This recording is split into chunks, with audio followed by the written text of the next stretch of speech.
সকাল হোক কিংবা সন্ধ্যা ফোন করতে গেলেই একটা আওয়াজ ভেসে ওঠে না কানের কাছে, সাবধান। হ্যাঁ, এবার সত্যি সাবধান হন। যদি অজানা নাম্বার থেকে পুলিশ, সিবিআই, কাস্টমস বা জাজের ভিডিও কল আসে তাহলে ভয় পাবেন না, এরা সাইবার অপরাধী হতে পারে। অবিলম্বে এই বিষয়টি ন্যাশনাল সাইবার হেল্পলাইন 1930 তে রিপোর্ট করুন। গৃহ মন্ত্রণালয় দ্বারা জারি। সময় কিন্তু এসে গেছে। কেন বলছি বলুন তো?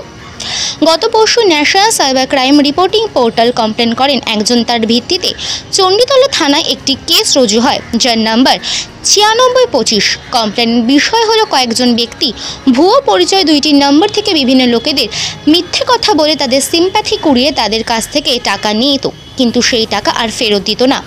নামে চণ্ডীতলা তদন্তকারী অফিসার কৌশিক পাল তৎক্ষণাৎ এসডিও সেলের সাহায্যে নিয়ে সেখান থেকে জানতে পারে একজন ইউজার চণ্ডীতলা থানার কৃষ্ণরামপুরের নিবাসী।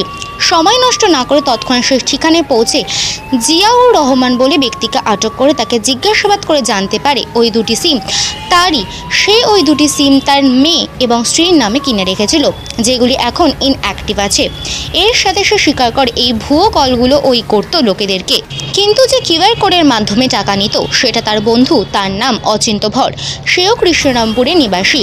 তখন উনি জিয়াউর রহমানকে গ্রেফতার করেন। তারপর জিয়াউর রহমানকে নিয়ে অচিন্ত ভরের বাড়িতে হানা দেন এবং ওখান থেকে অচিন্ত ভরকে গ্রেফতার করেন। আর গতকাল শ্রীরামপুর আদালতে 2 আসামিকে পেশ করা হলে বিচারক তাদের 7 দিনের পুলিশি হেফাজতে নির্দেশ দিয়েছেন।